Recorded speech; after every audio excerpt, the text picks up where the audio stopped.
Hey everybody, welcome back to the Flat Thunder channel. My name's Andy and this is the Never Ending Basement Project. We just got the soft open and close Johson hardware brand pocket door installed, and this thing is awesome. Let me tell you, if you couldn't tell by the way the door just opened, I mean, it is amazing.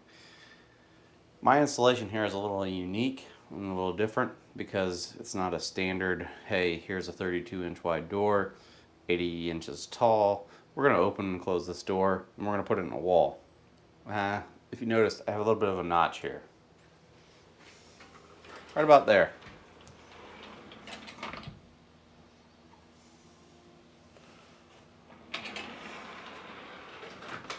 In this video, I'm going to show you how I installed this door and show you all the different quirks of trying to install something a little bit different than your standard installation, because this is definitely a unique and special application that we have here.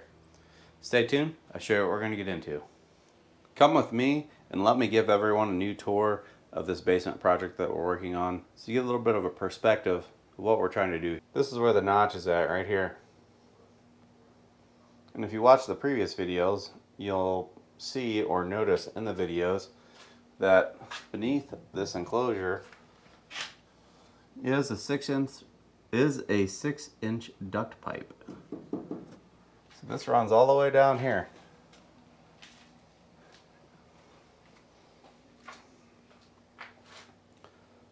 To cover that up so you didn't look at a duct pipe, we built a frame structure completely out of 2x4s that were ripped into 1.5-inch square pieces.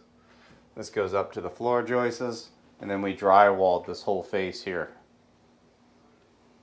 Underneath, we're going to do a little special covering that isn't drywall. It's going to be the same covering that goes in the ceiling, and we'll cover that in a later video. It's going to be kind of a unique ceiling. This runs straight through the doorway. And here's our notch.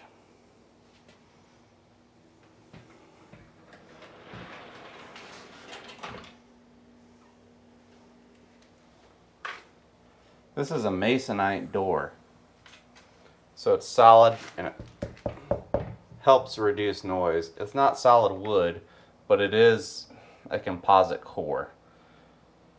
I notched this corner out here to clear this frame structure that we wanted to do this with a solid door. I'd probably recommend that over the masonite door.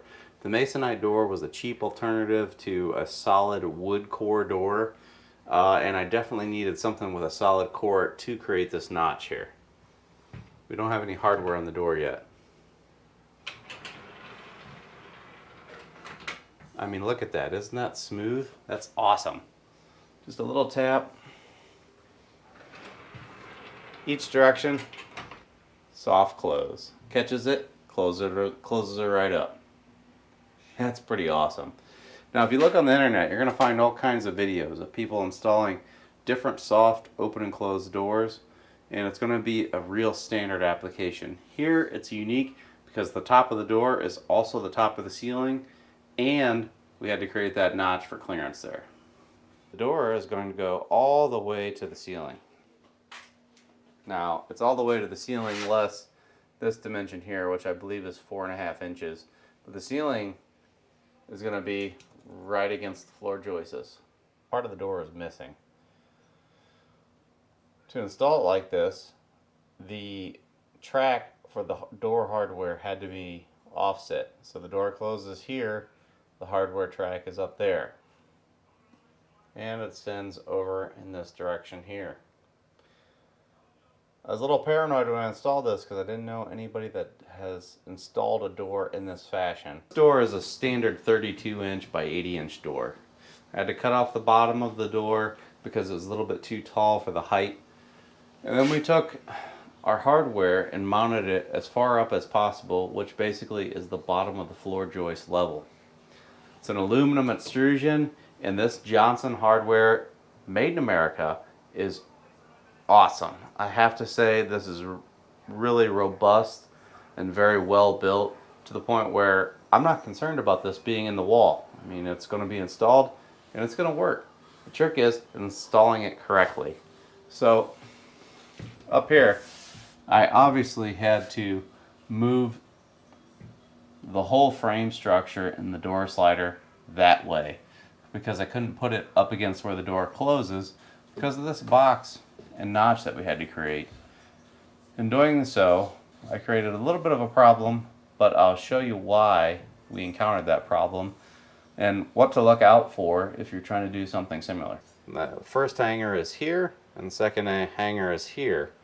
But what you'll find is the hangers on these, the track roller system, it may pin here, but the roller extends quite a ways this way.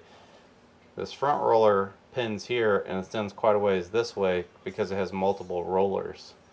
So this dimension here is barely enough to capture the rollers. You may notice there's aluminum at the top of the door. That's because when I mounted the hangers to the top side of the door, I screwed straight down into that thin piece of wood. And in doing so, that wood split. Angle iron aluminum wrapped the top of the door and threaded it in from both sides into this solid piece of wood. That way you're not trying to screw straight down from the bottom. And that seemed to make this door way more robust, and the door will actually hang there. Previously, that wood was splitting, just trying to screw straight down in it, and it was dropping the door.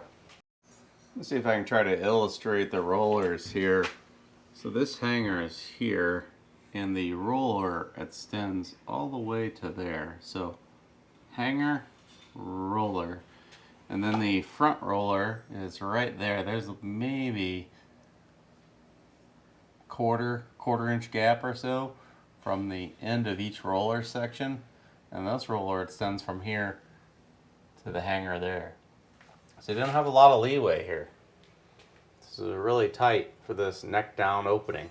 Steel studs. Then on the bottom you have a bracket. So you secure on the bottom you have a bracket that uses on the bottom you have a bracket that uses dang it. On the bottom you have a bracket that you secure to the floor. And then you slide your studs over the bracket.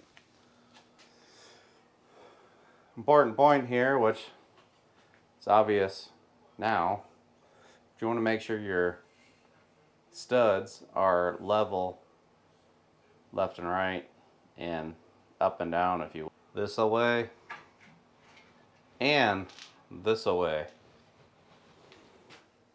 before you install the floor bracket. This may be basic knowledge for everyone, but you got to make sure that you have enough space in the wall for your door to open.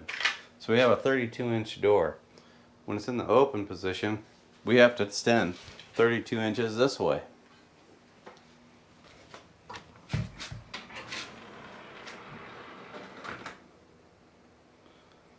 We need to make sure the door protrudes enough here for a trim. But your door needs to extend into the wall, basically the minimum amount of the door opening. Here's where things get interesting. Since I notched this and slid the whole track that way, this track was specifically purchased for a 32-inch wide door, the track extends further than what we need it to. And I left it that way solely because I was concerned about this offset mount and how it would affect the soft open and close. Hindsight, after it's installed now, I should have just cut the track and then shortened it. On the track, you have the carriages, and then you have the trigger for the soft open and close. It's the same on both sides. You loosen the screw and adjust it where you need to for the door to open and close. See, right about there it catches, and then it continues with the soft open or close. So this technically should be the end of this, and I was afraid with the whole offset that something wouldn't work out right if I cut this. So I did not cut this, I mounted it at the full length. The only place that gives me problems is we need to have a physical hard stop here on the back side of the door. That's there just in case this ever would shift, move, or stop working. So we're going to have to build this out So our physical hard stop bumper will always hit just in case that moves. Johson Hardware. Soft open, soft close. Made in America. Oh yeah. Here's the part number for the kit that I purchased. If you can read that. Ooh. I gotta quit watching the door open and close. That is just so awesome. I really like that. Pay no attention to all the stuff over here in the background in the maintenance mechanical room. Right now what we need to do is focus on getting our mechanical hard stop back in here, which I think we're just going to extend a stud over so we have another place to fix the sheeting to. Then we need to put drywall on this. Important to note, I think I mentioned it in previous videos, you want to make sure you plan out your drywall while you're putting your studs in. So we have this planned out such that we'll have one piece start here, finish here, second piece start here, finish here, and then the third piece down here so we can have a butt end in the corner. So taper in, taper in, taper in, taper in, butt in. Now all we got to do is cut it, drag it down the stairs, try to get it on the wall.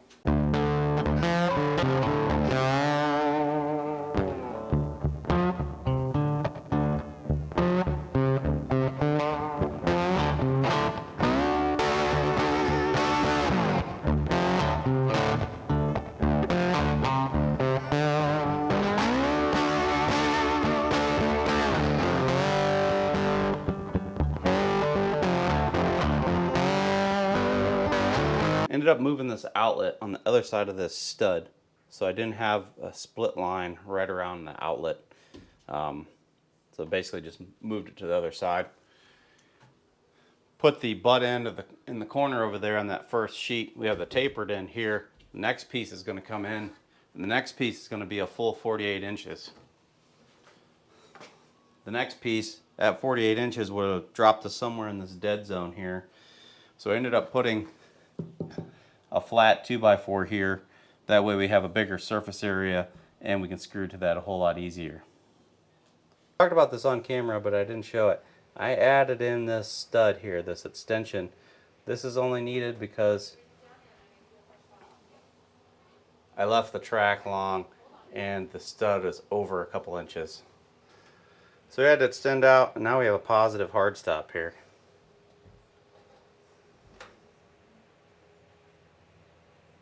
Just barely kisses it. That way, if the stop up on the top of the roller tracks gets damaged or gets moved, this is always going to stop here on this stud.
All right, we're getting down to that last piece. This pocket door is going to be fully concealed in this wall, and you're not going to see it when you're inside the room anymore.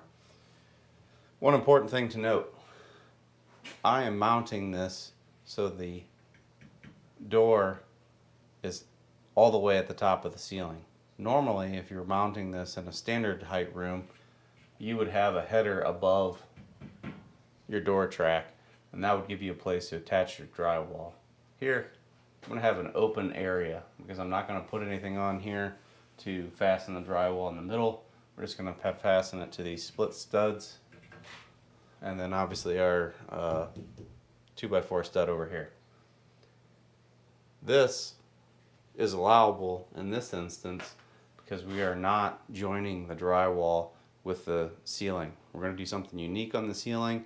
It's going to be completely different, and it's not going to be drywall. So we don't have a tape joint from the wall drywall to the ceiling. Stay tuned at later episodes if you're curious what we're going to do. I'm really excited about it. I think it's going to turn out really nice, but we got to get there.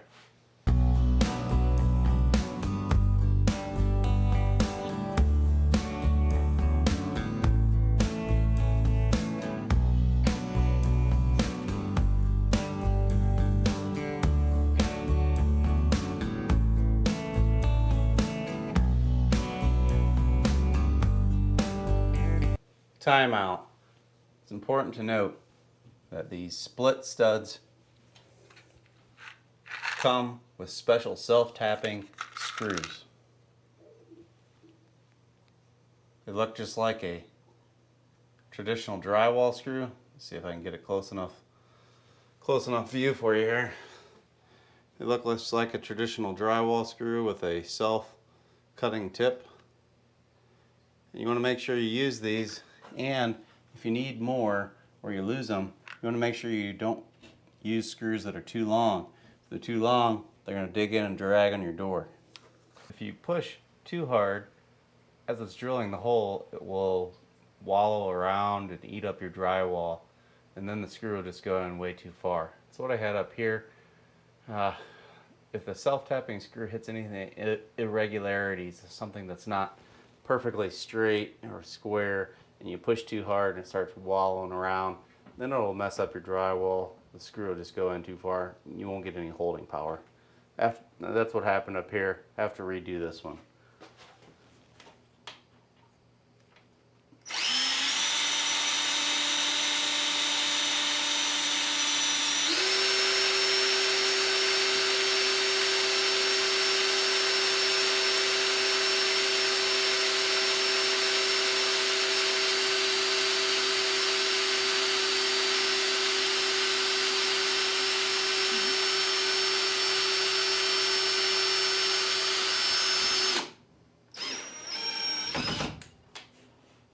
That's better.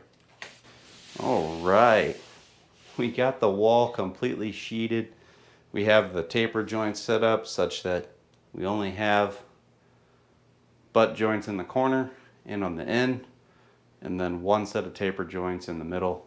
Hopefully that'll make this a whole lot easier to tape up. Just an extra reminder here, our drywall is not supported here in the middle between the split studs.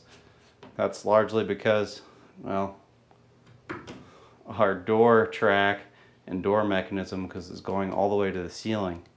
If I were to put drywall up here, I would have to support this behind here, otherwise your tape joint's going to crack. The wall is sheeted. You can no longer see the pocket door from the inside of the room. That's progress, baby. Super excited with that.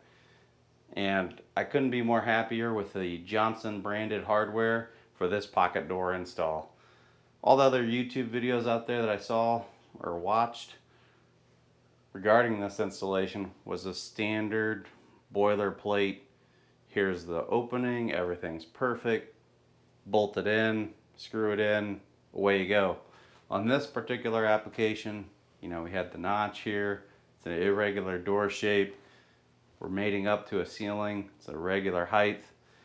And it got a little interesting, but we were able to make it work, and it works great. I couldn't be happier with that kit, and I would definitely buy that kit again for another pocket door. If you like this video, don't forget to give me a thumbs up. Leave your questions and comments in that section below, and don't forget to punch that subscribe button on your way out. Thanks for watching, everyone. We'll catch you next time.